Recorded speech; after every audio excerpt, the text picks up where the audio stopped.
진짜 주인을 만나면 행복해집니다. 세상의 지배를 받지 않으려면, 우리 오늘 집사님도 기도하셨는데 하나님 세상의 악한 문화에 우리 젊은 아이들이 오염되지 않게 해달라고, 오히려 문화를 장악하게 해달라고 기도했습니다. 아멘이십니까? 그런데 세상의 악한 문화로부터 우리가 장악당하고 지배받지 않기 위해서는 우리가 가만히 있어서는 안 되고, 무엇보다 지배받지 않기 위해서 먼저 지배당해 있어야 하고, 그리고 장악당하지 않기 위해서는 먼저 장악당해 있어야 합니다. 진짜 주인이 우리를 장악하면 그런 허투루 우리의 인생을 좀먹는 그런 좀벌레 같은 세상의 악한 것들에게 우리 마음을 뺏기지 않을 수 있다는 사실을 믿습니다. 그러니 우리가 그냥 저항만 하고 있는 것이 아니라 우리 안에 알곡으로, 또 무엇보다 우리가 고백한 대로 우리 주인 되신 하나님 아버지의 그 은혜와 능력으로 충만하게 우리가 채워져 있으면, 하나님께 장악당하고 지배받고 있으면 지배받지 않고 장악되지 않는 줄로 믿습니다. 예수님을 믿고 또 복음의 능력을 알고, 이론적으로도 알고, 또 배운 그 이론을 가지고 삶에 적용해서 살아보니, 또 복음도 전해보고, 또 복음을 안 전해봐도 삶으로 훈련받아 변화된 삶으로 살아보니 제법 사람들이 수근수근거리는 소리를 조금씩 들었습니다. 당신 변화된 것 같아요. 당신 좀 달라진 것 같아요. 당신이 믿는 그 하나님이 궁금한데 당신 교회 좀 할 수 있냐고 이렇게 물어보는 사람들도 있다고 제가 많이 듣고 있습니다. 할렐루야. 우리가 그럴 때 이렇게 말하는 거죠. 교회는 아무나 오는 것이 아닙니다. 예수는 아무나 믿는 것이 아니라고 조금 배를 이렇게 내밀 수 있는 거룩한 배짱이 있어야 될 줄 믿습니다. 그러니까 우리 삶의 현장에서 복음의 능력을 이렇게 체험하고 살다 보면, 하나님이 성경책 속에만 갇혀 계신 분이 아니라 정말로 살아 계셔서 이 성경책을 뚫고 나오셔가지고 나의 삶 속에 지금 역사하고 계시는구나, 내 손을 잡고 계시는구나. 제가 몇 주째 강하게 여러분들에게 지금 어필을 하고 있는 그 이야기가 있는데요. 금요일날 우리 강사 목사님 오셔가지고 제가 조금 이렇게 좀 역설적인 의미로 설명해놨더니 또 우리 목사님 오셔가지고 또 본래대로 또 바라놓으셨어요. 그래서 제가 한 번 더 또 바라놓으려고요. 모세의 하나님이 우리 하나님이신, 아멘이십니까? 그게 아니고 내 하나님이 알고 보니까 옛날에 내 태어나기 전에 모세 선생님 좀 도와주셨더라. 이렇게 저 와야 되는 게, 모세 하나님 내 하나님 이렇게 별 시간이 나는 게 아니라 내 아버지가 옛날 소식적 내 어릴 때 그 모세, 어릴 적은 아니구나, 우리 없을 때 없을 때 모세 도와주시고, 아브라함 도와주시고, 다니엘 불에서 안 굽히도록 또 집어내주시고, 사자한테 물론 안 죽도록 또 집어내주시고, 아멘 아멘. 내 하나님이 그 하나님이십니다. 따라합시다. 내 하나님이 그 하나님이십니다. 그분이 내 아버지십니다. 이거 믿으시면 좋겠습니다. 그래서 아브라함이 주인공이 아니라 내가 주인공입니다. 아브라함이 하나님, 내 하나님 안 맞잖아요. 난 아브라함이 아닌데. 그러니까 막 내 하나님 아닌갑다 이런 느낌이 들고, 바울이 하나님, 내 하나님, 나는 바울이 아니니까 바울과는 함께 했던 그 하나님이 내랑 함께 하겠나 싶으니까 두려운 마음이 드는 거지. 아니라 내 하나님 아버지가 바울을 좀 도와주셔가지고 그가 그렇게 쓰임받은 거예요. 그러니까 그분이 우리를 도우면 우리도 바울처럼 혹은 더 크게 쓰임받는다는 걸 좀 믿습니다. 그러니까 우리가 이렇게 하나님을 확신하고 복음을 확신하고 내가 믿고 붙들고 살고 있는 이 예수 그리스도를 확신할 때 일어나는 제일 큰 변화 중에 굵은 그 제목 한 가지가 뭐냐 하면 믿음의 배짱과 그리고 자신감이 생겼다는 것입니다. 저 자신에게 생긴 그런 배짱이고 자신감이기도 한데, 이것이 여러분들에게도 함께 이렇게 깊이 심겨져 질 수 있길 바랍니다. 어떤 교회 목사님을 만나도 부럽지 않고, 부끄러운 건 원래 없고, 어떤 교회 목사님을 만나도 부럽지 않고, 이건 제 아멘이니까 여러분들 그냥 안 따라도 됩니다. 또 자족하게 되고, 또 행복을 빼앗기지 않는 은혜가 되게 깃들고, 또 사람들의 말이나 변화무쌍한 상황 따위에 논란하지 않는 한결같은 은혜를 수여한 사람이 될 수 있는 줄로 믿습니다. 그러니 변화무쌍한 상황 밑에서 헐떡거리는 인생이 아니라 상황이 어떻게 변하든지 상관없이 요동치 않고 그 상황에 우뚝 서 있는 사람 되어야 할 줄 믿습니다. 그게 우리가 꿈꾸고 바라고 소망하는 예수 그리스도를 참되게 믿는 사람의 모습이라고 믿습니다. 상황 바라보는 그런 상황론자가 되어지면은 상황 따라 등 따시고 배부를 때는 성령이 충만한 것처럼 보였다가도 또 등이 안 따시고 배가 고프면은 또 예수 믿지 않는 사람하고 진비 없는 사람이 되어지는 이런 왔다 갔다 하는 모습이 아니라 변치 않는 사람, 한결같은 사람, 언제나 길이 하는 것 이상으로 나타내 보이면서 삶을 살아내는 사람, 언제나 예측 가능한 사람, 아멘이십니까? 그런 사람이 되어야 할 줄 믿습니다. 예측 가능한 사람 참 좋은 것 같아요. 저는 이 말을 한 몇 년째 지금 제가 하고 있고 기도도 하고 있는데, 하나는 예측 가능한 사람. 예측이 안 되는 사람이 이게 유능한 사람이 아니라 예측이 가능한 사람이 돼야 된다. 우리 쿠스멜로스 성도는, 교회 성도는 주일날 11시, 주일 아침에는 예측하기를 항상 그 자리에 최영민을 봐가 앉아가지고 예를 들고 있다. 예측이 가능해. 토요일 밤에 바람 불고 비가 오니까 최영민이 금방 오겠나? 예측이 안 됩니다. 예측이 되는 사람. 어떤 상황에도 예측이 가능한 사람. 비전조선 이상 없고 하나님께 섬기는 사역 이상 없고 사람을 사랑하는 데 있어가지고 한결같이 사랑하고 변치 않는 사람. 세상이 뒤집어지고 전체가 개벽해도 변치 않는 마음으로 끝까지 끝을 보고야 마는 사람. 하나님이 보실 때 예측 가능한 사람 되어야 될 줄 믿습니다. 하나님께 예측 가능한 그 사람이 마귀가 볼 때는 예측이 안 되는 사람인 줄로 믿습니다. 시험을 딱 걸린 로마 때 자빠져야 되는데 안 잡아지고 딱 서 있는 게 예측 안 되는 거라. 요런 사람, 통제가 안 되는, 마귀한테 통제가 안 되는 사람. 마귀가 하는 말이 저건 갈도 못하겠다. 요런 인생이 돼야 될 줄로 믿습니다. 저거는 내 바바이가 이러면 안 되는 것입니다. 믿습니까? 오늘 우리가 읽은 이 마가복음 1장 1절 말씀이 우리에게 이런 담대함을 준다고 믿습니다. 비록 1장 1절의 한 절의 말씀이지만 선이 제법 굵은 말씀입니다. 하나님의 아들 예수 그리스도의 복음의 시작이라.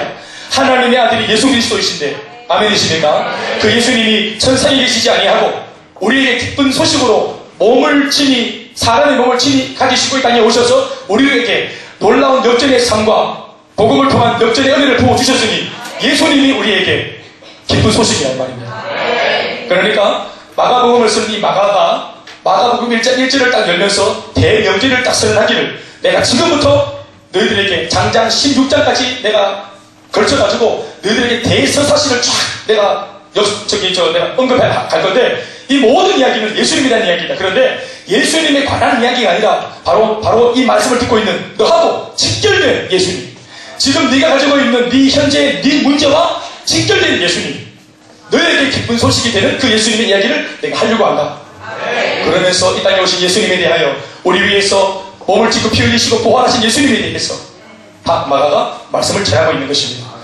오늘 이 마가가 그도 그럴 것은 이 말씀을 전하는 마가복음의 수신자가 누구냐면, 그 당시 유대인들 가운데 예수님을 신실하게 믿고 있으면서도 박해를 받고 있던 그리스도인들과, 그리고 로마에서 이방인이면서도 누군가가 전해준 복음을 듣고 예수님을 믿고 있는 그 로마에 있는 핍박과 고난과 박해를 받고 있는 그 로마에 있는 그리스도인들에게 오늘 용기와 담력과 격려와 응원을 주기 위해서 마가복음을 쓰고 있는 것입니다. 비록 그 말씀이 굉장히 짧은 말씀이지만 예수님이 얼마나 바로 문제 속에 있는 나와 직결되어 계시다는 것. 예수님은 죽으실 뿐만 아니라 부활하시고 지금 승천하시고 성령으로 지금 박해받는 너희와 함께하고 있다는 사실을 마가가 가슴 절절히 전하고 싶었던 까닭에, 하나님의 아들은 예수님이신데 그 예수님이 바로 너희에게 복음이 된다는 사실을 기억해라. 그 말씀을 하고 있는 것입니다. 그러니 오늘 마가가 이런 심정으로 쓴 이 급하게 휘갈겨 쓴 이 강렬한 문체, 그 속에 담겨있는 마가의 심정이 오늘 예수님의 심정으로 우리들한테 전달될 수 있길 바랍니다. 우리들도 한신이 잡은 이 복음의 끈을 상황마다, 어려움을 당할 때마다, 위기를 만날 때마다 가끔씩은 놓치려고 유혹을 받을 때가 있으니까, 그 옛날 박해를 받은 그리스도가 우리가 다를 바가 없이 우리에게도 하나님의 아들 예수 그리스도가 카드라 통신이 아니라 오늘 내 하나님이라는 사실을 우리가 믿을 필요가 있습니다. 그래서 우리가 견고할 필요가 있습니다. 흔들리지 않아야 될 필요가 있습니다, 여러분. 사랑하는 여러분, 제가 월요일날 극동방송 잠깐 들어갔다가 전에 오는 잠시 유인물책에 적혀있는 제가 카피를 제가 읽었어요. 서울에 계신 그 목사님이 간단하게 적어놨는 건데 이렇게 적어놨더라고요. 하나님이 정말로 내 인생 가운데 주인이 되시고 살아계시면 이 말씀이 진짜 사실이라면 우리 인생에는 진짜 대단한 반전의 역사가 일어날 것이다.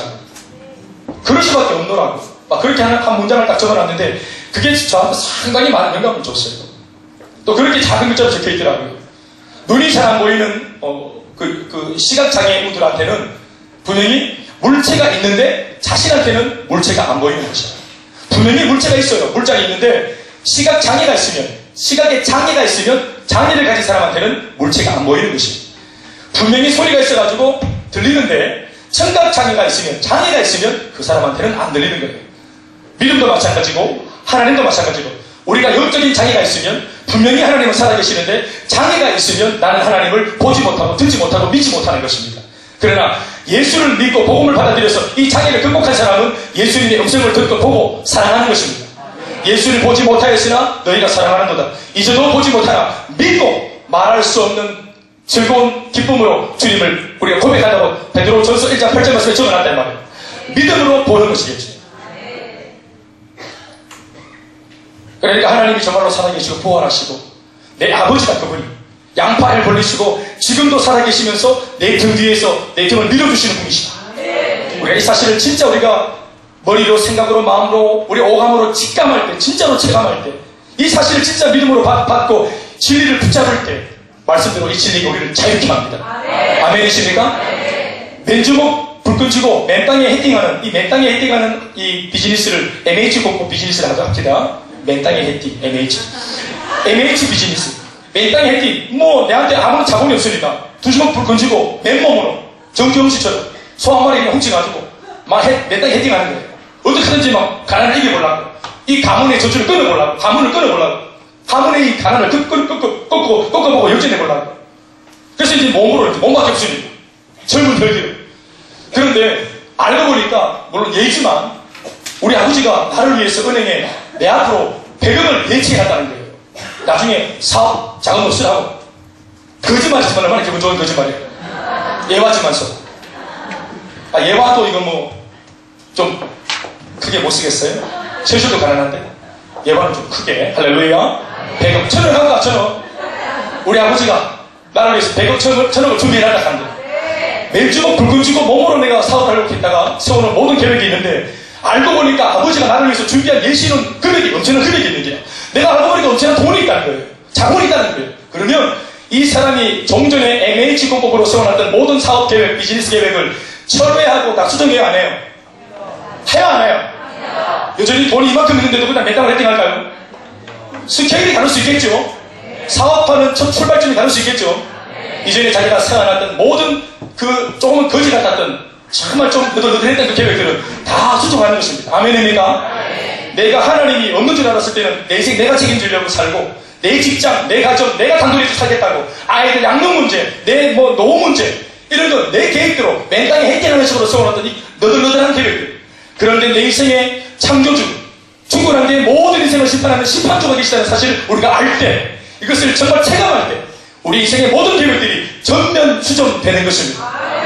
어디에서 왔는지 거룩한 담대함이 내 마음을 붙잡아주고 자신감, 배짱이 생기고 세상에 야합하거나 손을 내밀고 그렇게 굴욕적으로 살지 않아도 되는 영적인 비결을 깨닫는 사람이 되는 줄로 믿습니다.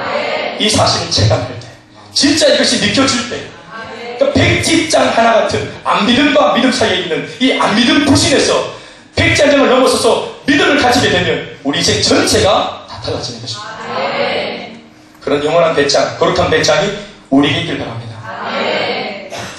우리가 그래서 오늘 이 마가복음을 쓰고 있는 마가가 고난당하는 사람들한테 편지를 쓸 때에 너희들 몸을 학대하고 박해하고 너희들의 생사의 여부권을 쥐고 있는 이 황제, 고난과 박해의 메카인 로마에 있는 황제, 저 네로 황제들이 두려워하는데 이 말씀을 찬찬히 읽어보면 네로가 황제가 아니라 온 우주 만물을 지으신 예수 그리스도가 너희 황제라는 사실을 알게 될 거다. 아 그렇구나. 황제가 네로가 아니구나. 이 네로가 지금 천하를 호령하는 존재가 아니구나. 이 네로 위에 산보다 크신 하나님, 문제보다 크신 하나님, 고난보다 크신 하나님, 핍박과 박해보다 크신 하나님이 계시는구나. 이것을 알게 될 때에 인생에 세워놨던 모든 계획이 전면 추정되는 겁니다. 아 우리 네로 죽을 때까지는 우리 무조건 피하고 살자, 숨죽이고 살자, 눈 깔고 살자, 눈치 보고 살자 했더니 모든 계획, 눈치 볼 계획을 다 수정하는 것입니다. 그래서 토굴 바깥으로 나오는 것입니다. 주저했던 복음 전하는 것을 주저하지 않고 성령 충만해서 복음을 전하기로 그들이 결단하는 것입니다. 그래서 자기를 죽이려고 했던 공의 앞에 섰는데도 사도행전을 보면은 이 편지를 받았는지 오늘 마가가 적은 이 복음서를 읽었는지 모르겠지만 성령 받은 사람들은 공의 앞에 다 나와서 담대하게 오히려 공의원들한테 복음을 전하는 사람이 된 것입니다. 두려워하지 않는 내가 사람의 말을 들으랴 참되고 선하신 하나님의 말씀을 들으랴 이렇게 말할 수 있는 거예요. 총독 베스도가 뭐라고 말합니까? 복음을 전하는 이 바울을 보면서 너 미쳤구나. 너희 그 많은 지식이 너를 미치게 했구나. 미치도마. 그랬더니 당신의 말대로 나는 미쳤어. 그러나 내가 진짜로 하는 것은 오늘 내가 이렇게 결박된 것 외에는 이 방에 이 배에 타고 있는 모든 로마 병상, 로마 총독 여러분 모두가 다 나와 같이 주 예수께 미치길 내가 바라나이다. 이렇게 말하시는 것입니다. 미쳤지? 니도 미치기 바랍니다. 이렇게 말합니다. 인사하십시다. 당신도 주 예수께 미치기 바랍니다. 그래서 황제가 네로가 아니라 예수님을 우리가 황제라고 고백할 수 있다는 사실을 우리가 복음을 통해서 아멘 아멘. 그러니까 이 사실을 어떻게 하게 되었어요? 마가가 복음서를 써서 이 복음서를 전달하고 이 복음의 말씀의 메시지를 전달하고 이 말씀을 들으니까 용기가 생기고 담력이 생기지 않습니까? 여러분 복음을 들어야 합니다. 오랫동안 너무 복음을 들어서 귀에 딱지 않았습니까? 이게 너무 지금 시상합니까? 여러분 그래도 성경이 아무리 여러분들이 시상하다고 소리 지르고 불평해도 우리 하나님께서 서재에서 성경책 2권을 내놓지 않습니다. 성경은 2권이 없어요. 1권으로 딱 마무리돼서 이건 믿든지 말든지 알아서 해야 합니다. 그러니까 소화가 안 되니까 다른 것도 시효가 아니라 이미 내놓은 이 말씀, 이 복음을 우리가 믿고 소화해야만 합니다. 사도행전 4장 12절 말씀, 우리 오늘 찬양했던 것처럼 다른 이로서는 천하 인간에게 구원받을 만한 이름을 주신 적이 없다 말했습니다. 오직 예수 그리스도의 이름만이 우리의 영원한 구세주, 우리의 모든 현실의 문제를 타파하고 이길 수 있고 역전할 수 있습니다. 귀에 딱지가 앉아 듣도록 들어도 상관없어요. 못 들어도 또 50년째 들어도 상관없습니다. 여러분들한테는 혹은 누군가한테는 지리도록 들은 예수님의 이름일지라도 상관없습니다. 그래도 예수님이 정답입니다. 그래서 그 복음을 접하고 들을 때 원래도 알았지만 고난을 당하는 가운데 너무 시들시들해졌던 그 믿음이 다시 한 번 더 복음을 들으면서 바람 빠진 풍선이었던 인생이 한 번 더 뽀사시하게 뽕냥하게 부풀어 오르는 것입니다. 자신의 참 가치, 나 자신의 참 신분, 나 자신의 참 정체성을 깨닫게 되면 연쇄 반응같이 삶의 놀라운 변화가 일어나는 줄로 믿습니다. 없었던 자신감, 담대함, 충만함이 생기는 것입니다. 두려워서 만나지 못했던 그 사람 기꺼이 만나겠다고 자신있게 눈을 뜨고 나가고, 올열병 걸려가지고 직장이 그렇게 어려워 보였는데 담대하게 그 직장에 발을 디디고 그런 사람이 된다고 생각합니다. 이번 설 명절 올케 만나는 거 두렵고 큰 고모 만나는 거 두렵고 여러가지 빡센 분들 집안에 한두 사람씩은 꼭 있지 않습니까? 또 우리 청년들 명절이 두려운 까닭은 세뱃돈 받는 것은 너무너무 복음인데 세뱃돈을 받기까지 거쳐가야 할 고난의 비아 돌로로사 가시밭길이 있는 것입니다. 너는 시집을 언제 갔냐? 취업은 했냐? 얼굴은 왜 그 모양이냐? 뭐 이런 여러 가지.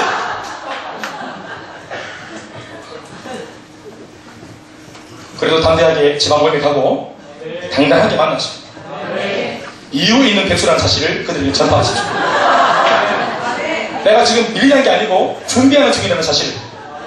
아멘 아멘. 네, 헐시르가 제대로 땡기지 않는 하나님 아니겠어요? 지금 땡기는 중이라고. 아멘 아멘. 이런 인생과 생각과 사고의 전환, 이게 복음 안에서 가능한 줄 믿습니다. 단순한 말장난이 아니라 진짜 내 마음속에 이게 사무쳐야 합니다. 거기서 오는 거룩한 자신감이 있어야 합니다. 우리가 오늘 지금까지 전혀 모르고 살아오다가 이렇게 복음을 들으면 내 환경, 고난, 문제, 그 지하 터널 속에 벌벌 떨면서 황제에 내려가 무서워가지고 내 문제만 바라보고 있으면 지난날 밝은 평지에서 들었던 복음의 말씀, 예수님으로부터 직감을 들었던 그 좋았던 말씀들이 하나도 기억 안 나게 돼 있어요. 그래서 카톡홈 안에서 계속 문제, 그 다음날 일어나도 환경이 똑같아요. 그 다음날 일어나도 고통의 환경이 똑같고 이 고난과 고통이 언제 끝날지 모르는 거예요. 이게 반복되다 보면 분명히 성령으로 시작했는데, 분명히 은혜로 시작했는데, 분명히 한 달 전에 새 동족의 힘차이가 떠오를 때 정말 새만가짐으로 2015년 내가 새 옷을 했을 때라고 그렇게 뒤집어 부풀적으로 다짐했는데 한 달 지나고 구정이 다가오네. 구정이 오기도 전에 오정물 때가 지금 벌써 2016년을 또 기약하는 분들이 안 계신가 보죠. 그런데 이렇게 약한 마음, 변질된 마음, 무너지는 어떤 마음들, 이런 것들이 막 지금 느껴지고 있을 찰나에 다시 한 번 더 마가가 이 복음을 쓰는 이유와 같이 오늘 주님이 들려주시는 그 복음을 우리가 듣고 마음에 받으면 우리에게 생각하지 못했던 역사들이 일어날 줄 믿습니다. 그래서 복음을 들으면 비로소 내가 이전까지는 잘 몰랐고 희미했던 것들이 다시 한 번 더 강하게 인식이 되어지는데요. 한 4가지 정도로 제가 적어봤어요. 복음, 영적인 대혁명, 한 4가지 차원에서 영적인 대혁명이 우리 인생에서 일어난다고 믿습니다. 첫 번째는 복음 안에서 내가 이전에 몰랐다가 복음을 접하면서 한 번 더 강하게 인식되는 것이 뭐냐? 내가 지금까지 죽어 있었다는 사실을 알게 됩니다. 복음이 없는 사람이었던 예수를 믿기 전에 나의 모습, 내가 죽어 있었다는 것. 하나님 바깥에 있었을 때는 내가 그냥 조금 불행한 정도가 아니라, 조금 심심한 인생 정도가 아니라 내가 완전히 죽어 있었다는 것을 복음 안에서 알게 됩니다. 두 번째는 내가 예수가 없을 때, 복음 바깥에 있었을 때는 지옥행을 언도받은 죄인이라는 사실을 내가 알게 됩니다. 아, 나 세움 선고받은 사람이었구나. 이걸 알게 됩니다. 네. 이건 복음을 접하기 전까지는 죽었다 깨어나도 이 말을 동의 못할 겁니다. 그리고 이렇게 말이 오는 그 예수 믿는 사람들을 우리가 막 화를 내거나 매도하거나 독단적이라고 욕도 안 받아지 우리가 들을 겁니다. 그러나 이것이 사실입니다. 예수 그리스도 바깥에 있는 사람들은 미안한 말이지만 지옥행 세움 선고를 언도받은 사람입니다. 또 복음 안에 알게 되는 새로운 사실이 뭔지 아세요? 세 번째, 내가 하나님과 원수가 되어 있다는 것입니다. 내가 하나님의 원수라는 거예요. 원수는 왜냐면 다니에서 만나는데 우리 하나님께서 어금니를 빡빡 갈면서 내 이름을 한번 족쳐야 되는데 안 두고 보자. 내 이름을 진짜 내가 한번 손을 봐줘야 된다고 그렇게 눈에 막 쌍심지를 키시고 지금 살펴보는 그 원수 같은 원수 불안감이 바로 나였다는 사실, 내가 하나님의 원수였다는 사실을 알게 됩니다. 또 네 번째 마지막으로는 내가 단 한 번뿐인 나의 인생을 이제까지 허비하고 있었다, 그리고 망치고 있었다는 사실을 우리가 알게 됩니다. 내 나름대로 열심히 살아왔지만 복음 안에서 다시 한 번 더 내 인생을 재조명해보면 이런 겁니다. 더 나은 삶의 가치가 있는지를 모르고 살다가 더 나은 삶의 가치를 발견하면서, 복음 안에서 발견하면서 이때까지 내가 살았던 삶은 소꿉장난이었구나. 나 하마터면 한 번뿐인 인생을 진짜 진지하게 살지 못하고 한숨 쉬며 경쟁하며 물어뜯고 싸우고 핥히면서 이렇게 내가 평생 살 뻔했구나. 이제까지는 어떻게 왔는지 모르겠지만 앞으로는 내 인생을 진짜 낭비 없이 허송세월하지 않고 아끼고 살아야 되겠다, 정말로 가치롭게 살아야 되겠다라고 결심하게 되는 것입니다. 복음 안에서 발견하는 첫 번째 대혁명이 뭘까요? 복음이 우리에게 진짜 구원을 준다는 사실입니다. 로마서 1장 16절 말씀을 다 같이 한번 읽어볼까요? 시작! 다 같이 시작!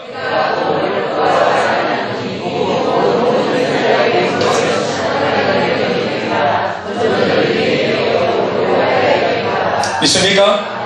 복음이 우리에게 생명을 주고 복음이 우리에게 구원을 줍니다. 여러분, 복음이 단순히 우리의 마음을 평안하게 하는 건 아니에요. 불안했던 내 마음을 진정시키는 정도가 아니라 죽었던 나를 살리는 것이에요. 문둥병자에게 주님이 나 너 이해한다 안 그러셨어요? 중풍병자를 만난 예수님이 나 너의 고통 이해한다 안 그러셨어요? 졸지에 소녀 가장이었던 자신의 오빠를 잃은 마르다와 마리아 앞에 나사로가 죽었을 때 예수님이 그 두 동생을 위로하는 것에서 끝나지 않고 죽은 오빠 살려서 손에 쥐어줬어요. 문제의 답을 주시는 거예요. 복음을 우리가 접하면 아까도 말했지만 내가 죽었다는 사실, 앞으로 죽을 것이 아니고 내가 죽어 있었다는 사실, 내가 껍데기만 살고 있었다는 사실을 우리가 강하게 인식하게 됩니다. 그러면서 얼마나 웁니까? 왜 웁니까? 한편으로는 주님께 송구하기도 하지만 내 인생이 애달고 이렇게 살아온 내 인생이 불쌍하고 한많은 내 인생 왜 그토록 고통이 많았고 아픔이 많았는지 갑자기 인생이, 고달파던 인생이 해석되어집니다. 이 땅에서 살아가는 우리의 한 생애가 불행과 고난의 연속이 까닭은요, 내가 죽어있기 때문에 그렇습니다. 죽은 내가 내 인생의 주인이랍시고 내 인생을 선택하고 내 인생을 결정하고 주도하고 살기 때문에 인생이 자꾸 망쳐지는 것입니다. 하나님을 믿지 않는 이 세상의 모든 인생들은 마치 뿌리가 뽑혀있는 나무와 같은 입장의 운명입니다. 뿌리가 뽑힌 나무는 곧바로 죽지는 않지만 그 나무의 운명은 바로 끝장이 난 운명이라는 것을 우리 모두가 알고 있습니다. 잠깐 그 나무가 뿌리에 머금고 있는 얼마간의 수분이 이내고 다 증발해 버리면 이 나무의 운명은 곧바로 끝장나는 것입니다.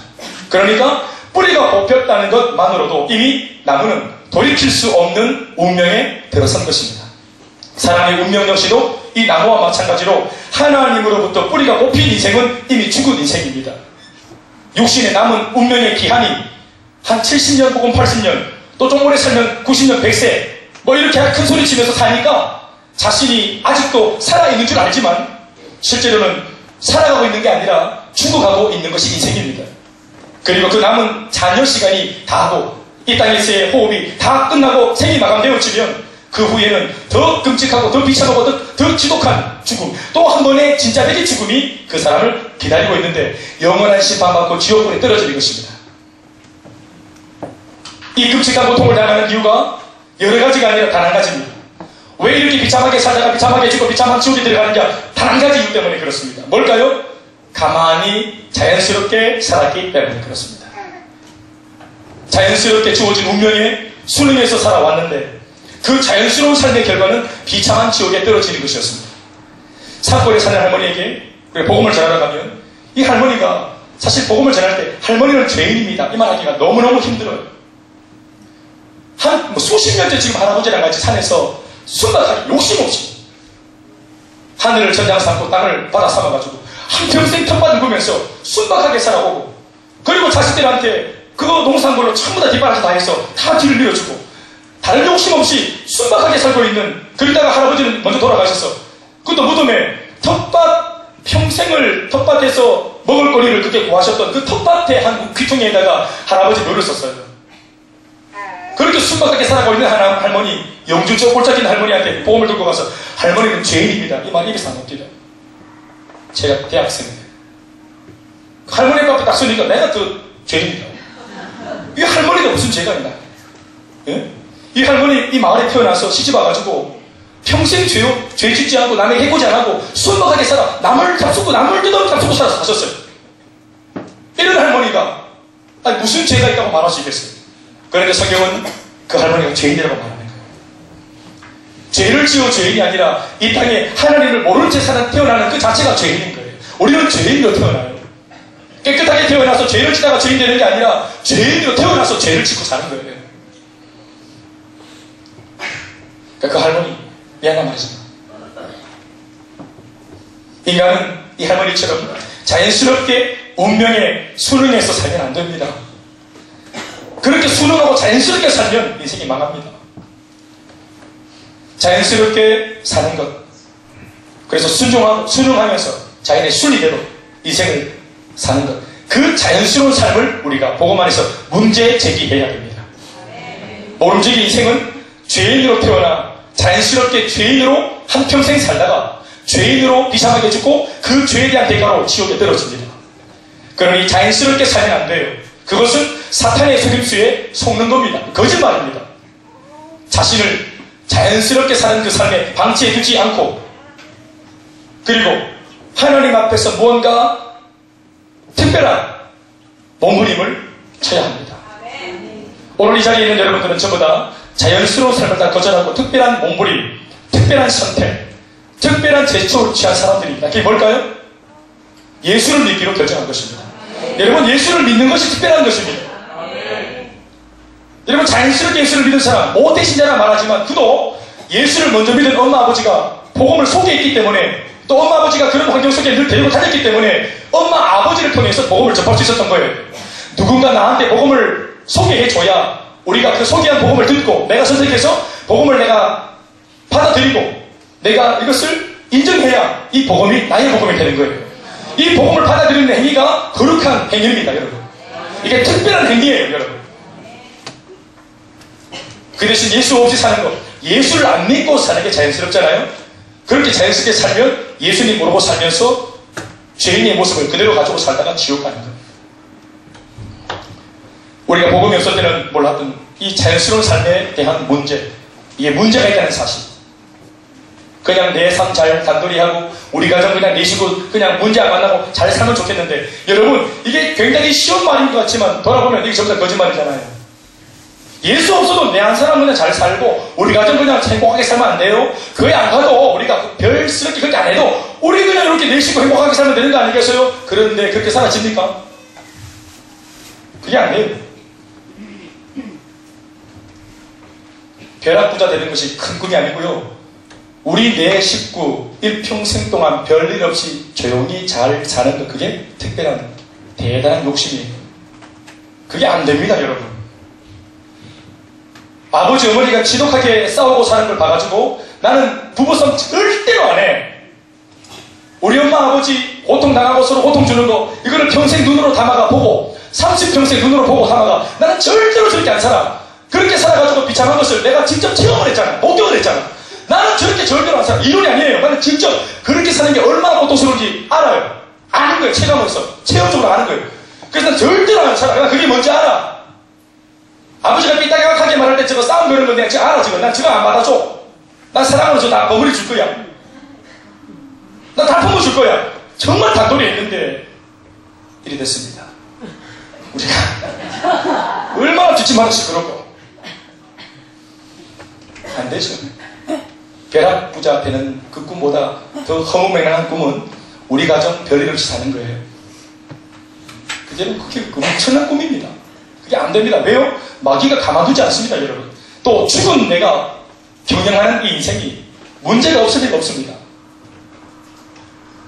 태어날 때부터 자기 자신이 얼마나 비참한 운명의 존재로 태어났는지 자신의 실체를 제대로 보게 된다면 인생들은 절대로 가만히 살지 못할 겁니다. 자연스럽게 사는 삶 모두가 다 포기할 겁니다. 탈북자들의 마음을 여러분 이해하겠어요? 제가 이 말씀들을 묵상하면서 탈북자들의 마음을 이해하겠다면 아프리카 난민들이 보트를 타고 다른 세계, 이 보트가 어디로 갈지도 몰라. 그 사람들이 아무런 나침반도 없고 방향도 없이 배에 몸을 싣고 조류가 흐르는 대로, 해류가 흐르는 대로 몸 맡긴 이유가 뭡니까? 어디로 가도 상관없다. 적어도 뭐만 안 했으면 좋겠다. 여기만 되면 좋겠다. 그렇게 그냥 아무런 기약 없이 우리나라 돈으로 한 사람당 150만원씩 주고 탄대요. 보트를. 그러다가 거기서 전부 다 굶어 죽고 못 말라 죽고 비참하게 시체로 발견되어지는 난민들이 굉장히 많다는 사실 아세요, 여러분? 자연스러운 삶이 얼마나 무서운 것인지, 이게 뭔가 잘못된 자연스러움이라는 것을 몰랐을 때는 몰랐지만 안 사람들은 탈출을 시도합니다. 목숨 걸고 도감을 결정합니다. 총에 맞아 죽어도 도전합니다. 여기가 잘못됐다는 것을 알았을 때, 예수 없는 삶이 잘못됐다는 것을 알았을 때, 이대로 계속 살다가는 진짜 앞으로 점점점 멸망하게 될 거라는 것을 직감하면, 말씀을 듣고 복음을 들으면 내 인생이 어디서 와서 어디로 가는지 대만할 수 있거든요.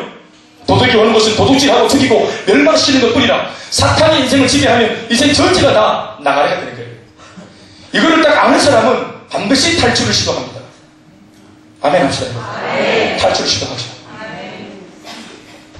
백지 전도를 할 때 예수 없는 삶, 불행하고 비참하게 살다가 비참하게 죽음을 맞이하고, 이 죽음이 두려워서 벌벌 떨며 두려워하며 살다가, 그러나 두려워해도 죽으니까 죽고 난 뒤에 심판받고 난 뒤에 형벌받고, 형벌의 결과로 지옥에 가는 이 무시무시한 삶과 예수님을 믿고 불행하지 않고 행복해지고 죽지 않고 영원한 생명을 얻게 되고 두려워하지 않고 평안을 누리고 심판받지 않고 우리가 기쁜 삶을 살아내고 형벌받지 않고 축복받으며 지옥 가지 않고 영원한 천국을 약속받는 인생이 될 수 있다면 어느 쪽을 선택하겠느냐, 이 사실을 규명해주면 모두가 이 편의 삶을 선택하는 것입니다. 몰랐기 때문입니다. 몰랐기 때문에. 오늘 우리 인간들에게 가장 필요한 것은 여러분 행복 아닙니다. 판에 박힌 말 같지만 한 번 더 제가 상투적인 말인지 모르겠지만 표현해보면 행복이나 부나 명예 아닙니다. 오늘 우리들에게 가장 필요한 것은 생명입니다. 우리가 살아나는 것입니다, 여러분. 다시 말해서 생명이 가장 필요하죠. 병원 응급실에 다급하게 후송되어 들어온 환자를 놓고 병원 의료진들이 취하는 급선무 제일 먼저 하는 일이 뭡니까? 일단 살려놓고 보는 것입니다. 환자를 살리는 것입니다. 그 환자의 이름, 직업, 연봉, 잘나고 못남이 전혀 중요하지 않습니다. 생명이 급선무인 겁니다. 일단 살려놓고 보는 것입니다. 오늘 이 세상을 자세히 보십시오. 세상이 점점점 더 빠르게 굉장히 속도를 더 내면서 망가져가고 있습니다. 그러나 더 엄밀하게 말하면 세상이 저절로 망가지는 것이 아니라 사람들이 세상을 점점점 빠르게 망가뜨리고 있다는 사실을 우리가 알 수 있습니다. 엄청난 권력은 손에 틀어 쥐었는데 알고 보니 그 지도자가 생명이 없는 죽은 자라면 어떻게 될까요? 그러니까 어리석은 판단을 하고 어리석은 선택을 하면서 더 많은 사람들을 고통의 궁지에 몰아넣고 세상을 오염시키고 파괴시키는 일을 하는 겁니다. 왜요? 자기 자신이 죽었기 때문에 그래요. 허물과 죄로 이미 죽었기 때문에, 영적 지각이 없기 때문에, 옳고 그른 것을 분별 여기 없기 때문에, 또 분별력을 가지고 있다 하고 알지라도 살아내는 능력이 없기 때문에. 내가 탄 버스 운전하는 사람 자세히 보니까 앞을 못 보는 소경이 운전하고 있다. 그 사실을 몰랐을 때는 왜 이렇게 차가 왔다 갔다 하지? 이유를 딱 규명해 보니까 차가 문제가 아니라 운전하는 분이 눈이 안 보이는 기라. 타고 있겠습니까? 바로 뛰는. 죽은 자가 한 가정으로 앉아있고 그 가정을 운영하고 경영하니까 이 가정이 여러분 얼마나 고통당하겠습니까? 한 가정 전체를 좌우하는 결정권자인 아버지가, 내 남편이, 한 가정의 가장이 그 영이 살아있지 못하고 죽어있다면, 그래서 이 가정을 운전하고 있다면 이 가정이 어디로 가겠습니까? 여러분? 죽은 자가 사회 지도층에 앉아있고 죽은 자가 세상을 이끌어가는 이런 세상이 되고 보니까 이 세상이 점점점 죽고 망하는 길로 빠르게 질주하고 있는 것입니다. 복음은 그 복음을 접하기 전까지 나 자신이 죽어 있었음을 유일하게 알게 해주는 위대한 거울입니다. 나의 죽음을 똑똑히 목격하고 나면 고통뿐이었던 지난 인생들이 비로소 해석됩니다. 가정이 문제가 아니었습니다. 아버지 문제 때문이 아니었어요. 내가 죽어 있었기 때문이에요. 내가 살아있지 못했기 때문이에요. 물에 떠내려가는데 몸부림칠 만한, 흐르는 강물을 거슬러 올라갈 만한 그런 생명 에너지가 없기 때문에 죽음들이 다 떠내려가듯이 민물이라도 아무리 작은 물고기라도 살아있는 물고기는 홍수를 거슬러 용류에 뛰어 올라가잖아요. 생명력이 없으니까 흘러가는 거예요. 가난에 파묻히고 폭력에 파묻히고 폭언에 파묻히고 술에 파묻히고 세상의 용에 파묻히고 낙심, 좌절, 근심, 걱정, 불안, 초조에 파묻혀 살았던 이유가 이겨낼 능력이 없었기 때문에. 왜요? 왜 능력이 없습니까? 살아있지 못하니까. 그러면서 인생이 해석되어집니다. 지난날 우리 가정에 고통이 왔을 때 내가 만약 살아있었다면, 내가 임의대로 판단하는 것이 아니라 우리 가정에 진짜 가장이 계신 하나님께 묻고 하나님으로부터 은혜와 능력을 받아 답을 내가 제시했을 텐데, 임기응변했던 것들, 대일밴드 붙여놨던 것들, 이런 것들이 나중에 공화지경 되어져서 모름이 터져나오고 살이 썩고 뼈가 문드러집니다. 생명이 없었기 때문입니다. 그것을 감당할 만한 생명이 없었기 때문에, 아버지의 주사를 받아낼 만한 내 안에 생명이 없었기 때문에, 내 남편의 그 폭언을 감당할 만한 내 속에 생명이 없었기 때문에, 그래서 내 인생이 힘들었구나. 지난날 내 가정이 불안했던 이유가 내가 살아있지 못했었기 때문에 그렇구나. 사랑하는 여러분, 내가 죽어 있었다는 사실을 알아야 살고자 합니다. 그래야 진짜 복음이 내한테 가치가 있게 느껴지는 겁니다. 지금 내가 처한 현실이 어떤 현실인지 전혀 모르고 있기 때문에 아무리 인생의 답을 제시하고 복음을 제시해도 감흥이 없고 감동이 없는 것입니다. 나는 지금 문제가 없다고 생각하니까. 복음은 인생의 해결책인데, 내가 문제에 만난 사람이 아니라고 생각하니까 복음의 해결책이 되게 가치가 없어 보이는 거예요. 여러분, 내가 정말 죽었구나, 나 살아야 되겠다, 그러면 유일하게 살릴 수 있는 복음이, 나한테 진짜 복음이 복음되는 겁니다. 아멘입니까?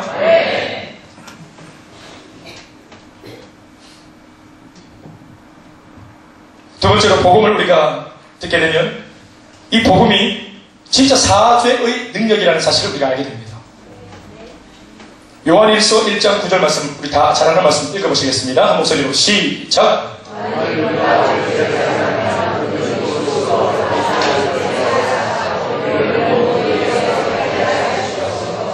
아멘입니까? 최근 땅콩 회항 사건으로 최종 판결받은 조현아 부사장 1년의 실형을 언도받았습니다. 군부대 총기 난사범 사형 언도받았습니다. 저 경상남도 쪽에 미성년자 성폭행범은 무기징역 받았습니다.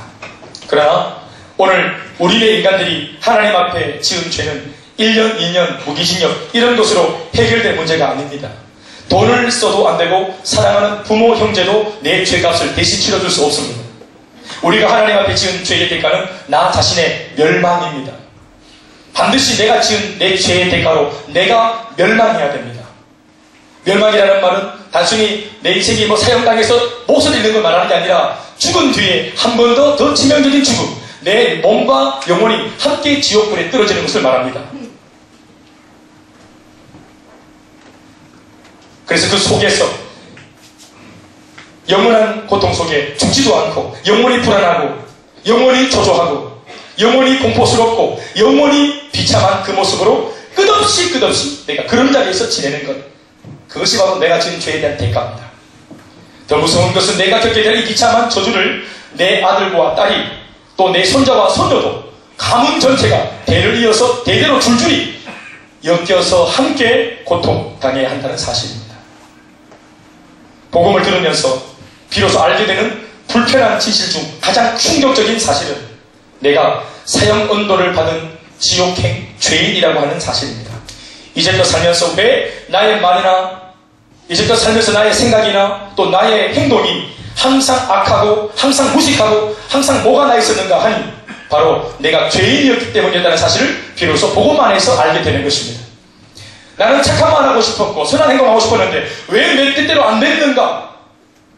왜 내 말은 끊임없이 독사의 독이 되어 사람들을 물었고 내 목구멍은 열린 무덤처럼 왜 그렇게 악취를 내어 이 냄새를 맡는 모든 사람에게 고통을 주었는가? 나도 정말 엘레강스하게 고상하게 나 정말 젠틀하게 살고 싶었는데 왜 내 인생이 이렇게 비참한 삼류 인생이 되었는가? 못 배웠기 때문에 삼류 지방대학 나왔기 때문에 아닙니다 여러분. 그런 것이 바로 처음부터 내가 죄인이었기 때문에 죄를 지을 수밖에 없는 운명을 안고 태어났기 때문에 이 사실을 복음 안에서 알게 되는 것입니다. 좋은 엄마 되고 싶었지만 좋은 아빠가 되고 싶었지만 내 아내를 지켜주는 든든한 남편이 되고 싶었고 또 아내를 지켜주는 또 그런 아내가 되고 싶었고 남편을 지켜주는 아내가 되고 싶었고 그런 꿈이 있었는데 그런 작은 소박한 꿈마저도 우리가 이루지 못했던 까닭이 뭡니까? 항상 내 속에는 분노가 있고 사람을 삼키는 불이 있고 왜 그랬는가? 모든 사물을 삐딱하게 보고 항상 틀어지게 보고 비평하고 불만을 얘기하고 아름다운 옥을 보기보다는 항상 티를 보면서 그렇게 내가 다른 사람들을 공격하는 입장이 왜 그렇게 될 수밖에 없었는가? 내가 죄인이기 때문입니다. 우리 존재 자체가 죄인이기 때문에 우리 속에서 행하는 모든 것들이 죄와 범벅이 되어서 나오는 겁니다.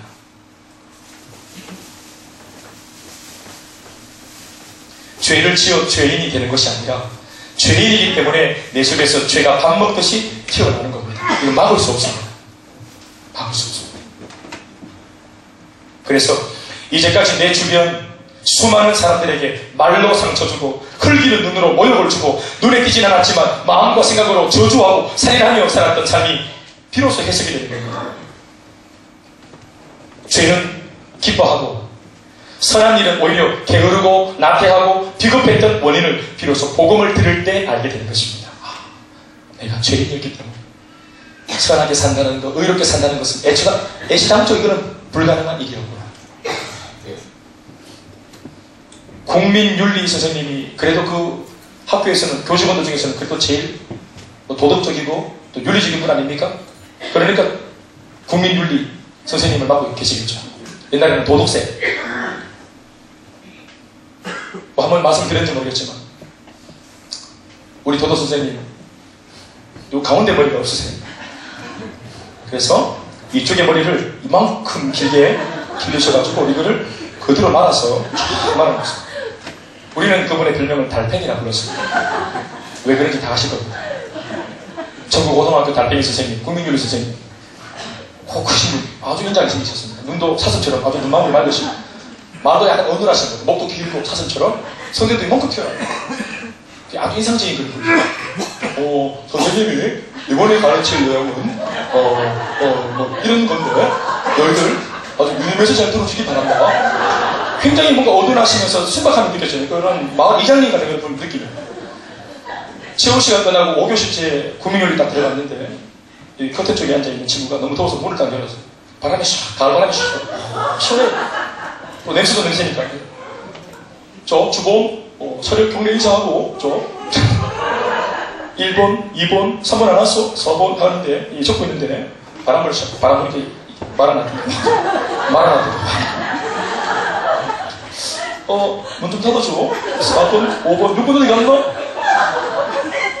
또 문을 또 열어. 안 듣고 그만 안 듣고 문을 또 열어. 또 막 조금 한 20분 지나가면 또 이게 풀어져가지고 소름 떨어져. 보통 이런 이야기는 한 3번쯤 가서 사건이 터지잖아요. 국민윤리 선생님이 이제 2번째 터졌어요. 선생님이 문 닫으라 그랬지?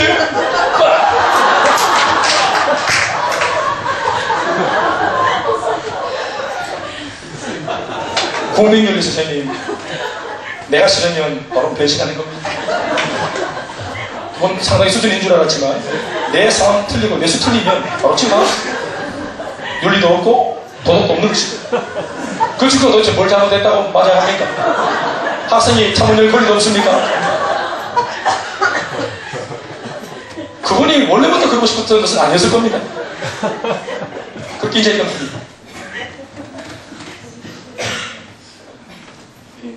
우리가 몰랐습니다. 우리가 어떤 존재인지 몰랐습니다. 복음을 들을 때 우리가 죄인이기 때문에 우리가 간헐적으로 우리가 뭔가 참 이 짧은 찰나적으로 우리가 노력해서 내 의로움을 드러낼 수 있고 뭐 그렇게 좀 당당함을 보일 수 있지만 우리가 언제나 의롭지 못하다는 사실을 우리 스스로가 이미 증인이죠. 여러분들은 저도 마찬가지지만 혼자 있을 때 누구입니까? 내가 혼자 있을 때 저 같으면 제가 혼자 있을 때도 목사인가? 내가 혼자 있을 때도 셀더인가? 내가 아무도 없는 혼자 있는 방안에서도 내가 하나님의 의로운 백성인가? 우리 속에서 자연적으로 의로움과 공의가 분출됩니까? 그거 아니라고 생각합니다. 우리가 얼마나 음란하고 우리가 얼마나 거짓되고 우리가 얼마나 세상을 좋아하는 사람들입니까? 간혹 성령이 지배할 때는 그런 유혹들과 싸워서 이길 때 있지만 대부분 여러분 우리가 얼마나 만만치 않은 마귀로부터 저항을 받습니까? 여러분 우리는 죄인이에요. 우리가 육체의 정욕, 안목의 정욕, 이생의 자랑에서 평생 우리가 저촉받고 살 건데 성령의 능력으로 평생 우리가 싸워야 할 입장인 줄로 믿습니다. 복음을 받아들이면 이 모든 죄를 해소할 유일한 방법을 알게 됩니다. 아멘이십니까? 내가 죄인인 것을 아는 것만으로도 부족해요. 그런데 요한 1서 1장 9절의 말씀 보니까 만일 우리가 우리 죄를 하나님께 자백하면 저는 미쁘시고 의로우사, 미쁘시다는 말은 항상 변함없다, 신실하다, 동일하다 이런 뜻이거든요. 하나님은 언제나 변함없이 언제나 똑같은 모습으로 죄를 고백하는 백성들을 용서하신다는 뜻입니다. 저는 미쁘시고 의로우사 우리의 모든 불의를 깨끗하게 하시고 우리 모든 죄를 용서하신다. 아멘이십니까? 그러니까 내가 죄인인 것을 아는 것만으로도 감사한데 이 죄를 해소할 수 있는 방법도 우리 가운데 예수님이 직접 제시해 놓으신 것입니다. 그래서 우리가 그 예수를 마음에 받아들이고 회개하고 성령을 우리가 선물로 받으면 우리가 새로워지게 된 것입니다. 그때부터 이제 죄인 출신인데 조금 예수님 때문에 의로워져가지고 이전에 전혀 못했던 말도 좀 할 줄 알고 뭐 사랑합니다 이런 거 있잖아요. 제가 당신을 섬기겠습니다. 기도하겠습니다. 이런 말. 예? 우리 카톡에도 아파요 하니까 기도하겠습니다. 기도하겠습니다. 할렐루야. 아멘 하세요. 혹시나 우리 가운데 기도하겠나 이거? 여러분 기도하겠습니다라고 몇 초간 시간을 내어서 내 동작을 딱 멈추고 문자를 보내는 것 자체가 기도하는 마음이에요. 화살을 쏘듯이 딱 보는 순간 바로 관객이 화를 팍 쏘는 거죠. 운전하는데 언제 통성기도 합니까? 버스 안에서 어떻게 통성기도 할 수 있나? 문자를 보내면서 마음을 담아 보낼 때 그게 기도입니다. 아멘 하십시오. 그리고 여러분들이 그 거룩한 사역에 동참하시기 바랍니다. 아이고 이렇게 짜더니 말 올렸는데 내가 올려야 되겠나? 네가 올려야 됩니다.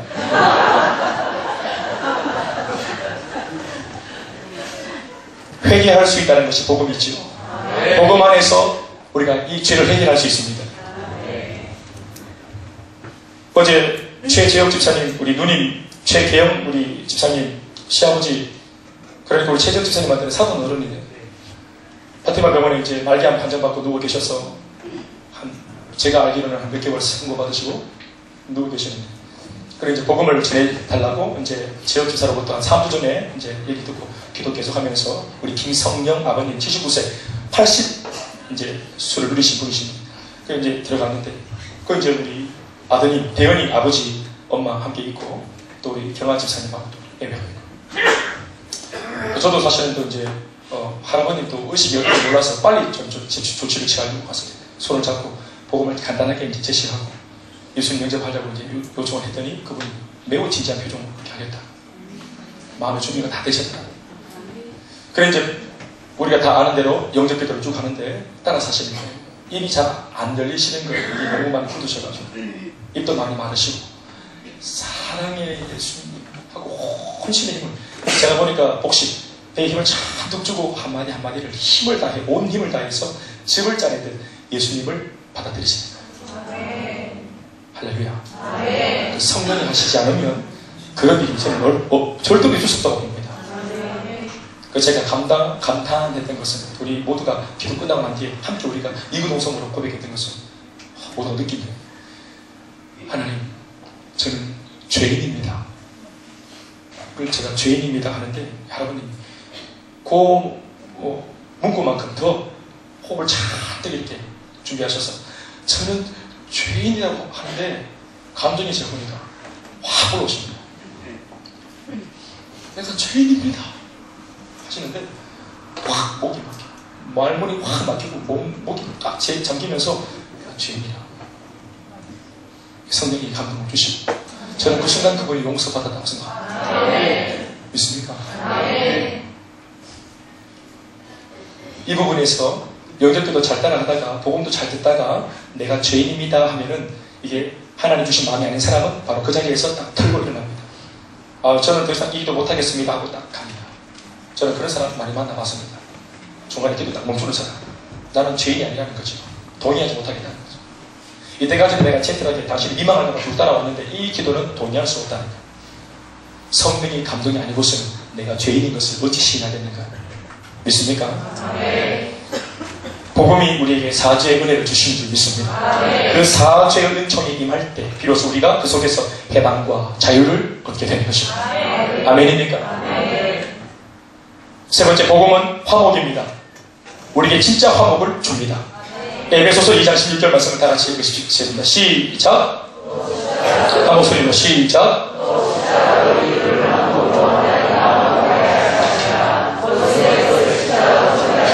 아멘. 십자가로 이 둘을 한 몸으로 하나님과 화목하게 하려 하십니다. 이전에는 하나님과 우리 사이가 원수되었는데 죄로 인해서 원수되어 있었는데 원수가 뭡니까? 눈에 보이고 눈에 띄면 그냥 죽여버리는 거죠. 복수하는 관계. 이게 원수 아닙니까?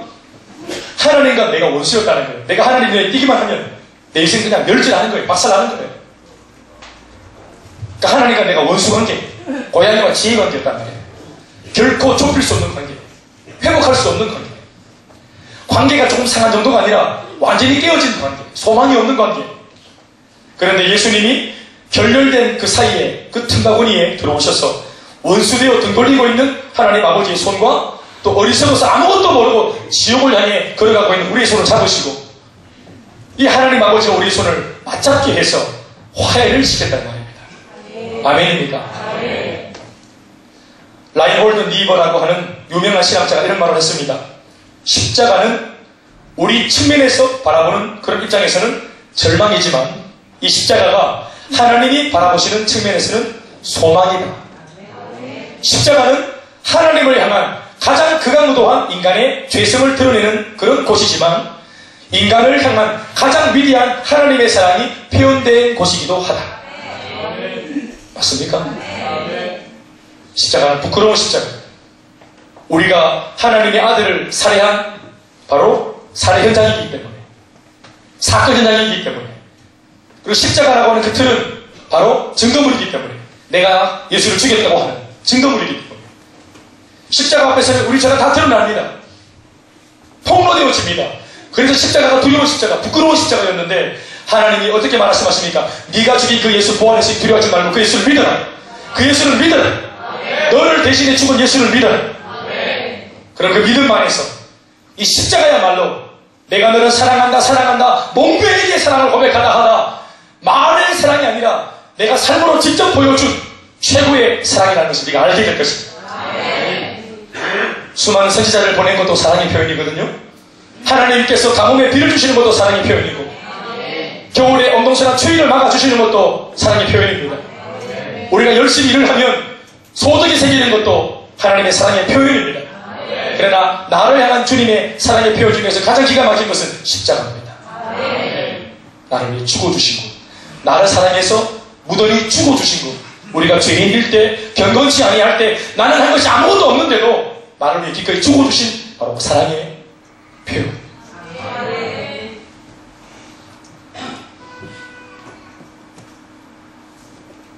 예수님이 화목 제물이 되어 죽어주시면서 하나님과 우리의 관계가 회복이 되었습니다. 죄로 가로막혀 있던, 결코 좁힐 수 없던 세상에서 가장 먼 관계의 거리를 예수님의 온몸으로 찢어 이 거리를 밀착시키셨습니다. 화목은 다른 말로 화평, 피스, 평화입니다. 우리가 하나님과 예수님 안에서 화목해지고 화평을 이루게 되고 평화를 이루게 되면 그제서야 인생의 모든 전쟁이 그쳐집니다. 우리 안에 인간관계, 머릿속에 수많은 전쟁, 갈등, 긴장, 구독, 머릿속에, 생각 속에, 마음속에 지금 이 시간 예배를 드리는 이 와중에도 얼마나 많은 전쟁들이 있습니까?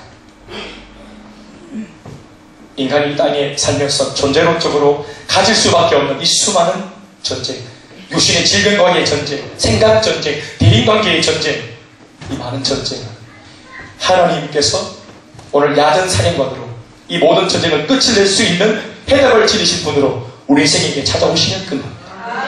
그러니 우리가 가장 먼저 화평을 이루어야 할 대상은 하나님과 우리의 관계입니다. 우리가 그분을 나의 편으로 모셔드리면 할렐루야. 그렇죠. 시편 118편 있는 말씀과 같이 여호와 하나님이 나의 편이시니 내가 누구를 두려워하냐? 내가 어찌 사람을 두려워하냐? 사람이 나한테 어떻게 하겠느냐? 먼저 하나님과 화해하고 복음 안에서 먼저 하나님과 화목할 수 있기를 바랍니다.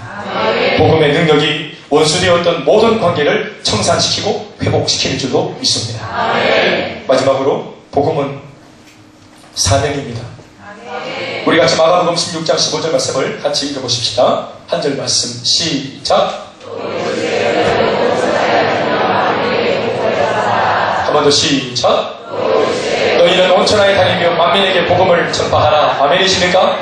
복음을, 이 좋은 복음, 나를 구원하고 내 모든 죄를 용서하고 하나님과 원수된 관계를 청산시키고 회복하고 화목하게 만들어준 이 복음, 이 위대한 복음, 이 복음을 나만 누리는 것이 아니라 이 놀라운 복음의 축복을 남에게 전해서 남도 그렇게 살 수 있도록 도와줄 수 있는 거룩한 사명이 내 손에 쥐어져 있다. 그걸 우리가 얼마나 가치롭고 고상한 삶으로 부름을 받았는가. 이 복음이 나의 인생을 정말 가치롭게 만들어준 셈입니다. 내가 복음과 함께하면 그 시로부터 내 인생 전체는 새로운 값어치가 형성되어집니다. 시시했던 인생이 하나님의 거룩한 대사가 되어 다른 사람의 운명을 바꿔주는 위대한 삶을 살게 되기 때문에 그렇습니다. 고린도후서 5장 15절 말씀 우리 같이 읽어보실까요? 같이 고린도후서 5장 15절 시작. 그가 모든 사람을 대신하여 죽으심은 살아있는 자들로 하여금 다시는 그들 자신을 위하여 살지 않고 오직 그들을 대신하여 죽었다가 다시 살아나신 이를 위하여 살게 하려 합니다. 아멘이십니까? 우리가 먼저 복음을 받은 이유는 이 복음이 없어 비참하게 살아가는 과거의 나와 같은 사람들에게 이 복음을 전해주어서 내가 누리고 있는 행복을 함께 누릴 수 있도록 도와주라고 내가 먼저 그 복음을 수혜받은 줄로 믿습니다. 그러니 이 복음을 전달하는 이 전달자로 내가 살 수 있다는 것이 얼마나 내 인생이 승격되어진 것인가. 아멘입니까? 하마터면 그냥 누군가의 엄마로만 살다가 인생 끝날 뻔했어요. 물론 그것도 의미가 있겠죠.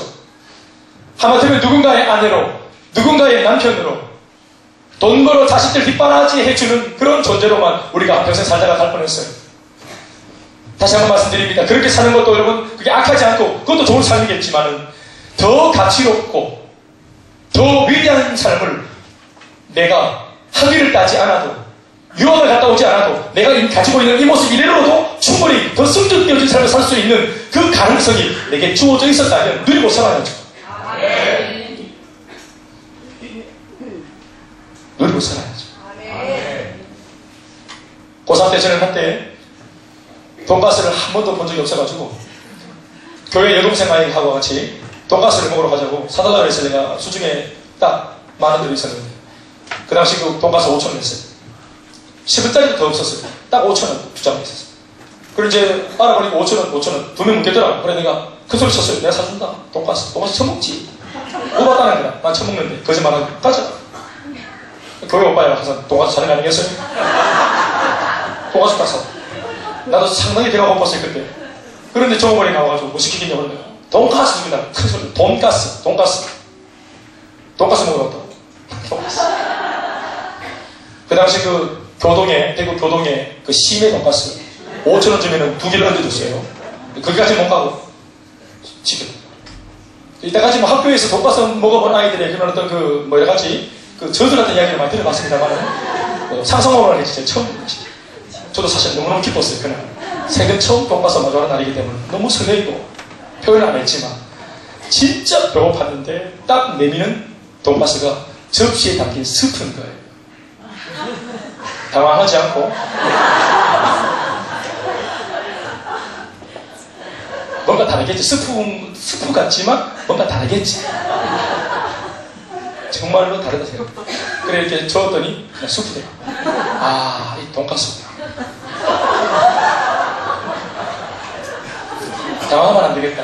얘는 정말 못 봤지만 머릿속이 복잡해졌지만 진짜로 냉정을 딱 참고 제가 그냥 돈가스 맛있게 먹는 돈가스 맛있게 먹어. 진짜 고춧가루 줄까?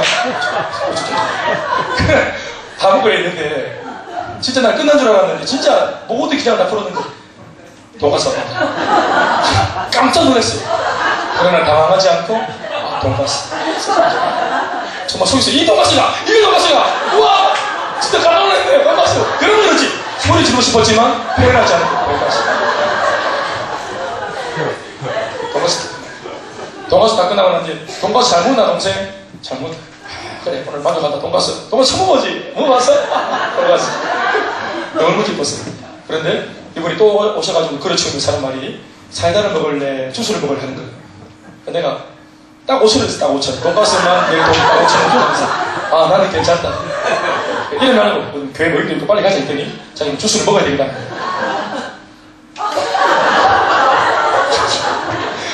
혹시나 싶어가지고 다른 내 앉아보니까 하나도 자존심이 없는 게 와 그러면 돈가스 사고가 개맛이 나는 거야. 주스 지금 한 잔지 얼마나 지금 저보다 500원 하겠다. 이러면 지가 또 500원 가지고 있나 이거? 이 생각이 나도 이제 못 이기고 망했다 싶어가지고 대도로 되라 싶어 콜라 주 있어. 그 나갈 때 별걸 떨면서 또 5천짜리 주장을 해보는 계속 야를 보고 있는데 그 아저씨가 안 가고 뭐 하냐. 그 알고 보니까 이렇게 후식이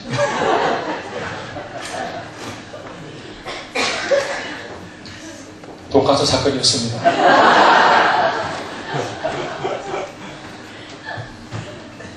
우리가 돈가스 먹으러 가면 돈가스를 먹어야 됩니다. 스프 먹고 오면 안 되죠. 메인 디쉬 그거 먹어야 됩니다. 또 그거 먹고 나서 모처럼 돈가스 쓰리 먹는데 위에 돈가스 담았는데 집에 가서 뭐 누룽지 먹고 집에 가서 뭐 조리포 먹으면 안 됩니다. 그날은 돈가스가 다 소화될 때까지 돈가스 순수하게 돈가스만 소화되죠. 이렇게 사랑하는 여러분 우리가 이 땅에 와서 스프 먹고 갈 인생이 아닙니다. 누룽지 끓여 먹고 갈 인생이 아니다 이 말이에요. 이 땅에 하나님께서 이거 하고 오너라 하고 메인 디쉬를 우리 인생에 설정해 놓으셨으면 우리가 그 맛을 보고 살아야 합니다. 나 같은 사람이 주님 만나서 구원받고 사지 열정을 입고 그리고 하나님과 관계가 회복되어져서 이렇게 큰 복을 누리고 이렇게 한 것은 여러분 이것은 여러분 스프 먹은 것입니다. 진짜 메인 디쉬는 이런 복을 누리지 못하고 절망 가운데 살아가는 사람한테 같은 인생으로 이 땅에 태어나서 이렇게 고상하게 살 수 있다는 사실을 알려줄 수 있는 이 삶을 사는 것이 이게 우리의 메인 디쉬입니다. 그래서 이 메인 디쉬를 예수님이 언제 제자들한테 알려줍니까? 이 땅 계실 때 3년 반 동안 공생의 기간 동안에는 절대로 안 알려주시다가 언제 알려주셨어요? 부활하시고 이 땅에 오셔서 40일을 체류하고 머물러 계실 때 승천하기 직전까지 40일을 계시면서 부활하시고 오셔서야 비로소 너희들이 어떤 사람인지를 말해주신 겁니다. 제자 삼아라, 복음 전해라, 내 양을 먹여라. 이런 이야기들은 전부 다 예수님이 부활하신 뒤에 하신 말씀드립니다. 부활해서 바로 승천하지 못하시고 이 사실을 알려주고 갈 정도로 중요한 사실이었기 때문에 여기까지 우리가 가야 합니다. 슬픔 먹고 가는 인생 되지 마십시오. 오늘 말씀 드리겠습니다. 복음은 정말 영적인 대혁명이다. 내 인생 전체를 다 대처해 놓았습니다. 그런 여러분들도 누군가의 인생을 뒤집어 엎어 놓아주세요. 소망이 없는 인생들 여러분들이 역전시켜 주세요. 아니요, 우리가 그렇게 하고 살아요. 더 가치 있게. 그런 은혜를 주님 축원합니다. 기도하겠습니다.